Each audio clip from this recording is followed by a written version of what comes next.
Monggos yung ulam ngayon na may subak na lechon na tira. Kuan sa kasal itong lechon day mang BH ninyo. Nagkahiya pa ka, dapat kaya marami pala, kayo. may bitbit pala sila.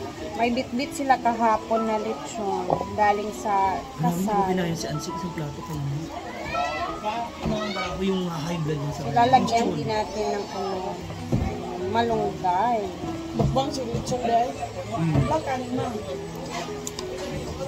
Sprinkle with malunggay. Ba! Ay! Pagkawan niya na, pagkawan mo ha. Pagkawan niyo kayo daw. Sa ikulon. Saan ka na niyo dito? Wala ganda, ang dagal. Diba dito sa laway? Hindi daw kung gusto ko magtanim dun sa bakanting lupa ni Brenda ng mga gulay-gulay. Since hindi pa naman siya ginagamit. Hindi pa niya pinapatanim. Saan ko yung kiluto mo na ito ay kamuti. Wala may nag-check up ako. Munggos ka na di Berlin.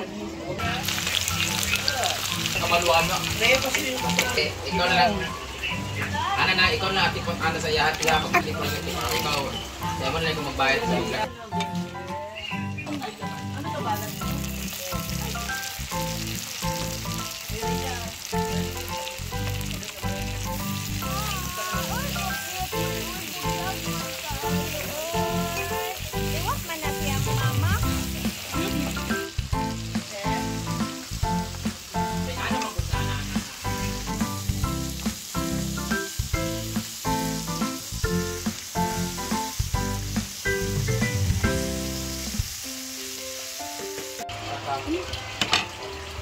Anong video at ads? Tanang sa salon.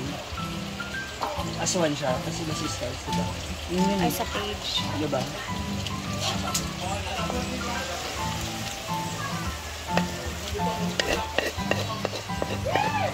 Sarap!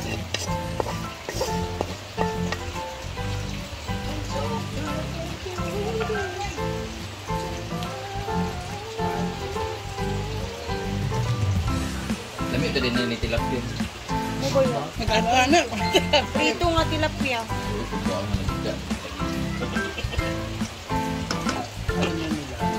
Ito muna tayo guys sa may bakanting lupa ni Brenda. Ayan, ito na lupa dito. Ito yung sinasabi ko na ever gusto kong pumili. Ito na lang daw yung bilhin ko.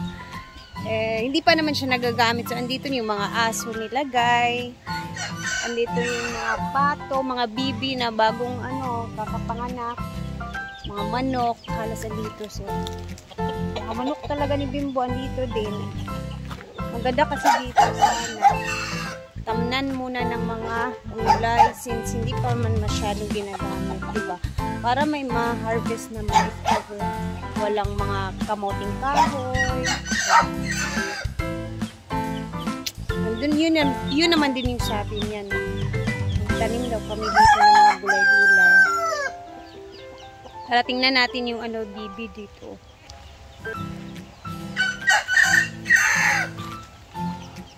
Ito, dito nila nilagay. O, diba? Ang cute.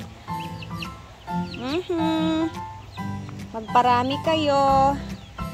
Dito yung mga manok, kulungan ng manok, yung mga, ayan.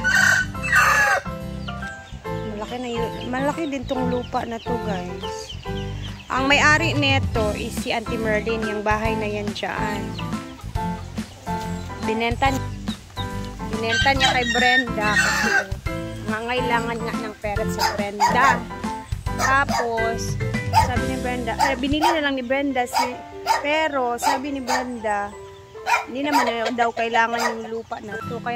Kaya suggestion niya sa akin, ito na lang daw yung bilhin ko eh. Depende. Makikita natin. And nandito yung aso ni Donna. Si Buknoy. Ayan yung kulungan ni Buknoy. Si Princess, yung anak ni Chuchay. Ayan. Minsan naman pinapalabas naman yan sila everyday. Pero pag may mga bisita, mga guests, ayun, dyan na muna sila.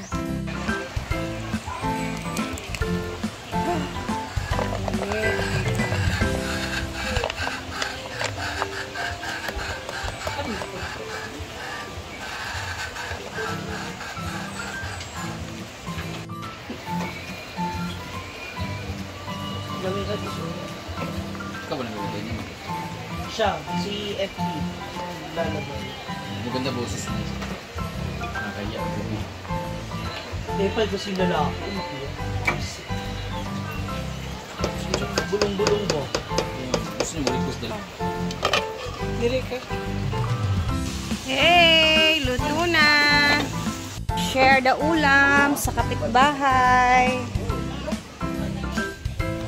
Hindi Monggos.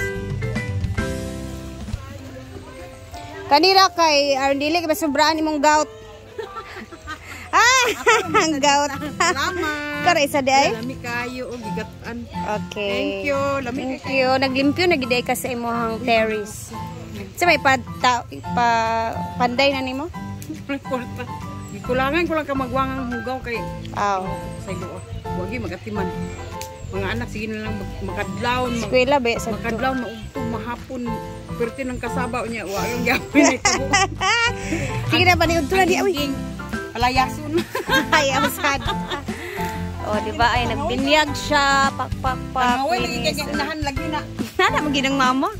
Nag. Oh, bagong ko yung mga anak dahil. Sige na, pagkaon na di.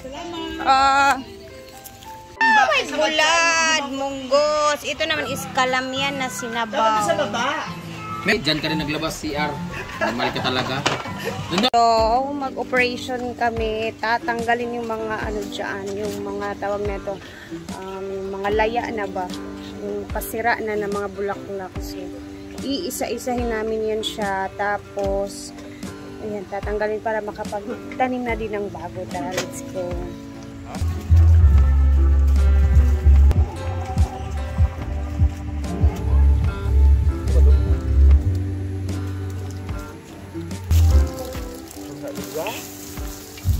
Nakadaog ya?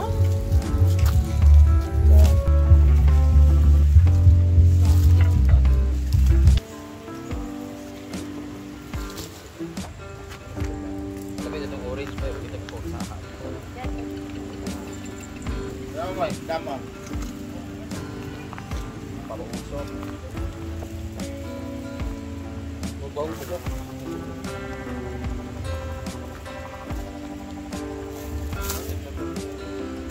Ayan siya, ganito siya guys. So, brown na talaga siya. Patay na ito. Ayan. Ayan natin. And yung mga dito niya, mga liso or mga buto, itanim naman ulit for another new bagong tubo.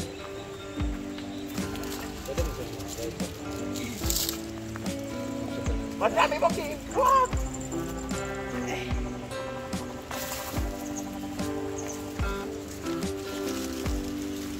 Kumpul na.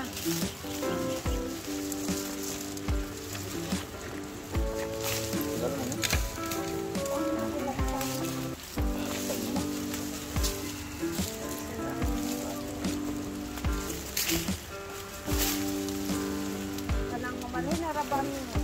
Malina ang ginagawa ng picture bag. Butang. Mauna naman mga ulam. Matay na.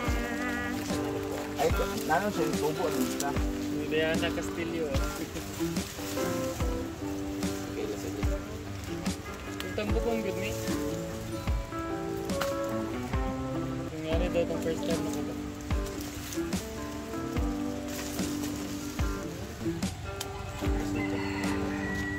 Disaster. Ayan na, nandun pa pala o, pero ayan yung mga buto niya guys, o, dumidikit. Ayan yung itatanim ulit.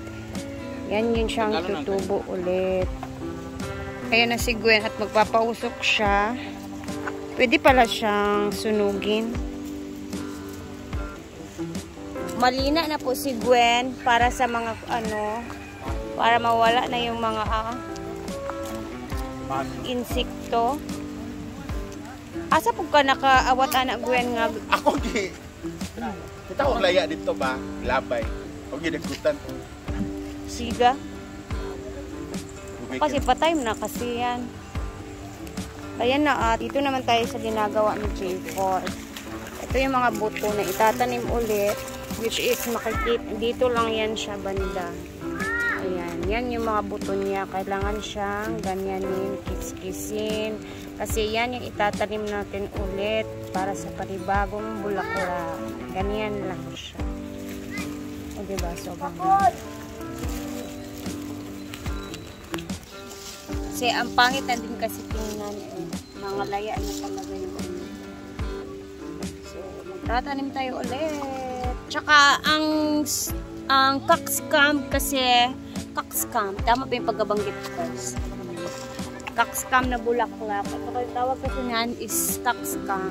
Madali lang siyang tumutubo. Kasi, pag tinanim mo yan siguro after 4 days, 5 days, tutubo na yan agad-agad. Makikita mo na yung ano niya. Tapos, very ano lang siya, madali lang talagang umulaklak din. Kaso, ganito yung itsura niya pag ano na expired na or parang palaya na siya na expired na. Pag hindi talaga siya as in na parang saglit lang yung ano niya ba, pamumulaklak niya. Pero maganda talaga siya. Ayan na, nagkalat na talaga. Kasi guys nga, kukunin pa namin yung mga buto talaga nito kasi sayang kasi talaga yan. Dami pa niya. Nagtatanim na si Madam. Nilalagay na niya yung mga buto na mga nakuha. Ng mga panibagong liso. Liso or buto? Bisaya. Seeds. O English mo na.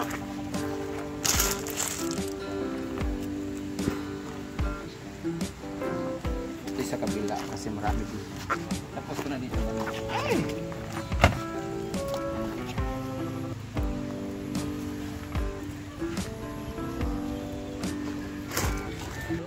Ayan. At tatapos na din. Tanim na din si Madam. Diba?